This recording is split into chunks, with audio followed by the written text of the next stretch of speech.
नमस्कार साथियों, ज्ञान स्थली गुरुकुल में आपका स्वागत है। साथियों, आज की करंट अफेयर्स का सबसे पहला टॉपिक हमारा उत्तर प्रदेश से होगा। उत्तर प्रदेश की फैक्ट्रियों में महिलाएं रात के शिफ्ट में भी काम कर सकेंगी। इसके लिए राष्ट्रपति की मंजूरी मिल गई है। तो सबसे पहला प्रश्न है हमारा, उत्तर प्रदेश में महिलाओं को फैक्ट्रियों में रात के शिफ्ट में काम करने की अनुमति किस बिल से संबंधित है? तो ऑप्शन बी ये हमारा आंसर होगा। यूपी फैक्ट्री अमेंडमेंट बिल से यह संबंधित है। अगले प्रश्न की तरफ चलते हैं। फैक्ट्री कानून किस सूची लिस्ट से संबंधित विषय माना जाता है? तो यह ऑप्शन सी के अनुसार है। अगला प्रश्न, राज्य के किसी बिल को राष्ट्रपति की मंजूरी तब आवश्यक होती है जब वह किससे कॉन्फ्लिक्ट करे? तो ऑप्शन बी हमारा सही है। अगले प्रश्न की तरफ चलते हैं। प्रेसिडेंट असेंट किस आर्टिकल के अनुसार किया जाता है? तो यह आर्टिकल 200 और 201 के अनुसार किया जाता है। महिलाओं को नाइट शिफ्ट काम से संबंधित सुरक्षा उपाय कौन से जरूरी हैं? तो ऑप्शन ए हमारा सबसे ज्यादा जरूरी है। जहां महिलाएं रात की शिफ्ट में काम करेंगी वहां सीसीटीवी कैमरे, प्रकाश की उचित व्यवस्था, आने जाने के लिए वाहनों की सुविधा सभी जरूरी होंगे, तभी महिलाएं आराम से कार्य कर सकेंगी। महिलाओं की रात की शिफ्ट पॉलिसी लागू होने से पहले अंतिम मंजूरी किसकी होती है? तो यह राष्ट्रपति की होती है। जब राज्य की विधानसभा और विधान परिषद से कोई अधिनियम पारित किया जाता है तो उसके बाद राज्यपाल की मंजूरी ली जाती है और राज्यपाल की मंजूरी के बाद राष्ट्रपति की मंजूरी लेनी जरूरी होती है। गवर्नर के बाद स्टेट बिल किसके पास भेजा जाता है असेंट के लिए? तो यह प्रेसिडेंट ऑफ इंडिया यानी कि भारत के राष्ट्रपति के पास भेजा जाता है। महिलाओं को नाइट शिफ्ट काम की अनुमति उत्तर प्रदेश सरकार ने शर्तों के अनुसार साथ क्यों दी? तो ये ऑप्शन बी सुरक्षा और डिग्निटी सुरक्षित करने के लिए यह दी है। अगला प्रश्न, रात्रि में काम करने के लिए महिलाओं को कौन सा फैसिलिटी अनिवार्य है? तो ऑप्शन बी हमारा यह बहुत जरूरी है। पिकअप ड्रॉप फैसिलिटी हमारा यह जरूरी है। पिकअप ड्रॉप करना ये बहुत ज्यादा जरूरी है। यह फैक्ट्री की जिम्मेदारी होगी कि महिलाओं को घर तक वह छोड़ें। यदि राष्ट्रपति असेंट नहीं दे या सहमति न दे तो बिल वापस कर दें तो क्या होगा? ऑप्शन बी स्टेट उसे पुनः संशोधन कर दोबारा भेज सकती है, लेकिन दोबारा राष्ट्रपति को यह करना होता है। अन्यथा राज्यपाल द्वारा केंद्र सरकार में शिकायत करके महाभियोग या संविधान के उल्लंघन जैसी प्रक्रियाओं को लागू किया जा सकता है। अगला प्रश्न होंगे हमारे यूपी के 12 पर्यटन सर्किट। 12 पर्यटन सर्किट ये बहुत मोस्ट इंपॉर्टेंट है, एग्जाम में बहुत ज्यादा यहाँ से पूछे जाते हैं प्रश्न।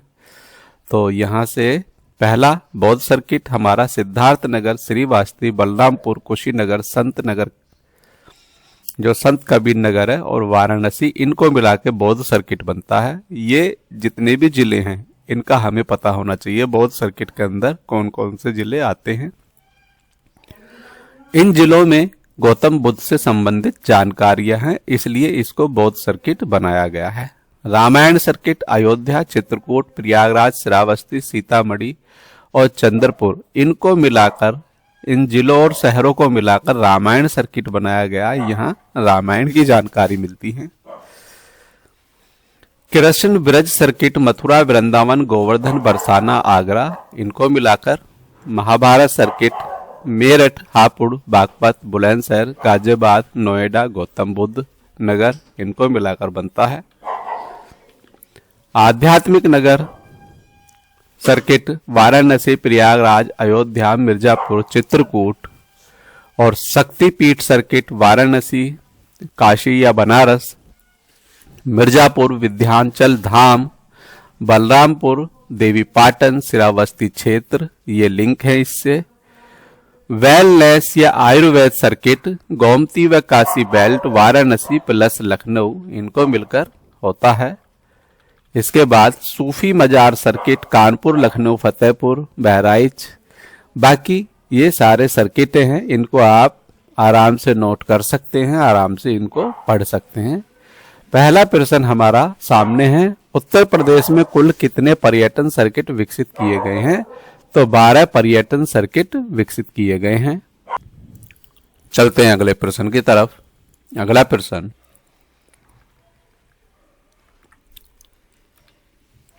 बौद्ध सर्किट मुख्य रूप से किस धर्म से संबंधित स्थलों पर केंद्रित है? तो यह बौद्ध धर्म से संबंधित स्थलों पर केंद्रित है। बौद्ध सर्किट में निम्न में से कौन सा जिला प्रमुख है? तो ये कुशीनगर सबसे ज्यादा प्रसिद्ध है। कुशीनगर गौतम बुद्ध का जन्मस्थली है, इसलिए है सबसे ज्यादा प्रसिद्ध है। रामायण सर्किट का मुख्य केंद्र कौन सा जिला माना जाता है? तो रामायण सर्किट का सबसे मुख्य केंद्र अयोध्या माना जाता है। यहां राम मंदिर का उद्घाटन प्रधानमंत्री नरेंद्र मोदी द्वारा किया गया है। कृष्ण ब्रज सर्किट किस जिले से विशेष रूप से जुड़ा है? तो यह मथुरा से विशेष रूप से जुड़ा है। बाकी तीनों जिले में इनका इतना ज्यादा कोई खास संबंध नहीं रहा है। महाभारत सर्किट मुख्यतः किस क्षेत्र में स्थित है? तो यह पश्चिमी उत्तर प्रदेश में सबसे ज्यादा। अगला प्रश्न, सूफी मजार सर्किट निम्न में से किस जिले से संबंधित है? तो यह कानपुर से संबंधित है। विंध्याचल सर्किट का मुख्य धार्मिक स्थल कहां है? तो यह मिर्जापुर में है। शक्तिपीठ सर्किट में निम्न में से कौन सा प्रमुख जिला आता है? तो शक्तिपीठ में बलरामपुर जिला आता है। इको टूरिज्म सर्किट में कौन सा जिला मुख्यतः वन और जीव विविधता के लिए प्रसिद्ध है? तो पीलीभीत वन एवं जीव विविधता के लिए सबसे ज्यादा प्रसिद्ध है। हेरिटेज सर्किट में कौन सा जिला आता है? हेरिटेज सर्किट में आगरा जिला आता है। बुंदेलखंड सर्किट में निम्न में कौन सा जिला शामिल है? तो बुंदेलखंड सर्किट में झांसी शामिल है। बौद्ध सर्किट में वाराणसी का महत्व मुख्यतः किस दर्शन से जुड़ा है? तो यह बौद्ध धर्म उपदेश से जुड़ा है। रामायण सर्किट मुख्यतः किस महाग्रंथ की यात्रा अवस्थाओं पर आधारित है? तो यह रामचरितमानस और रामायण की अवस्थाओं पर आधारित है।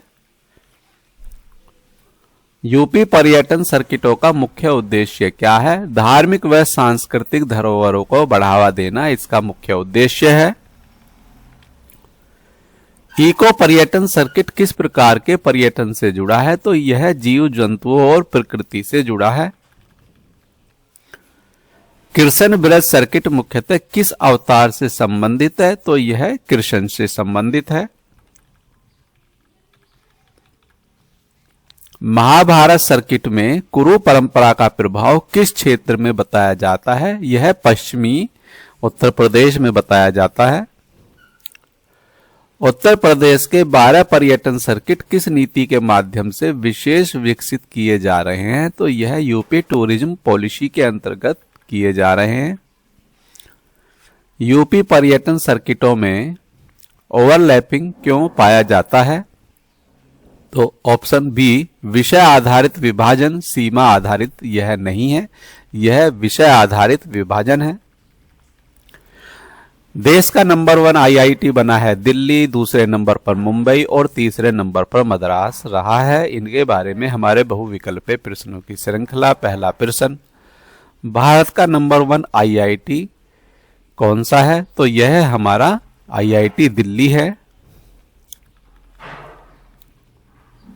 दिल्ली के आईआईटी को शीर्ष स्थान मिलने का मुख्य कारण क्या माना जाता है? तो ऑप्शन बी हमारा सही है, इनोवेशन, रिसर्च ऑप्शन बी माना जाता है।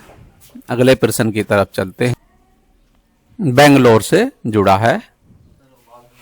अगला प्रश्न,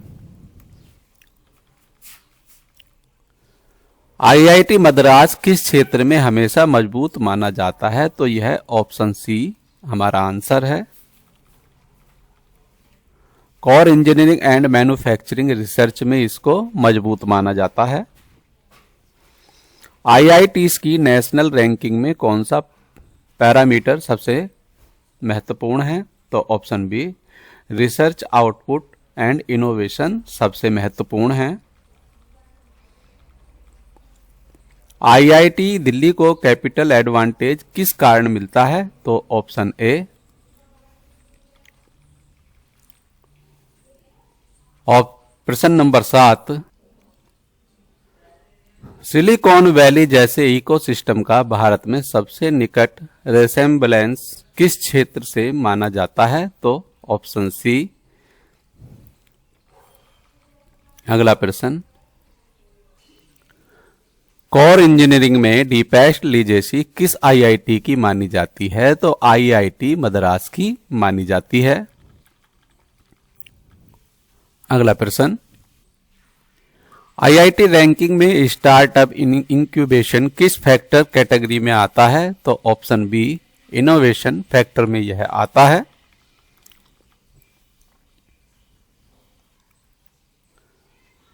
अगला प्रश्न, टॉप 3 आईआईटीज की स्थिति सामान्य से परसेप्शन वाट पैटर्न बनाती हैं, मतलब सबसे पहले नंबर और दूसरा नंबर और तीसरा नंबर ये क्रमांक किस तरह से हैं? तो ऑप्शन ए दिल्ली, बेंगलोर और मद्रास इस तरह से यह बनाती हैं। यहां ये मुंबई भी आ सकता है, बेंगलोर की जगह मुंबई भी यहां पर दिया जा सकता है। साथियों, इसी के साथ हमारी बहुविकल्पीय प्रश्नों की यह श्रृंखला पूरी होती है। यदि वीडियो आपको अच्छी लगी, ज्ञानवर्धक लगी है तो वीडियो को लाइक कीजिए। यदि इसके बारे में आपको विस्तृत जानकारी चाहिए तो आप डिस्क्रिप्शन बॉक्स में जाकर पढ़ सकते हैं, वहां आपको इन टॉपिकों से संबंधित संपूर्ण जानकारी मिल जाएगी। साथियों, मिलते हैं नई करंट अफेयर्स के साथ, तब तक के लिए जय हिंद, जय भारत, धन्यवाद साथियों।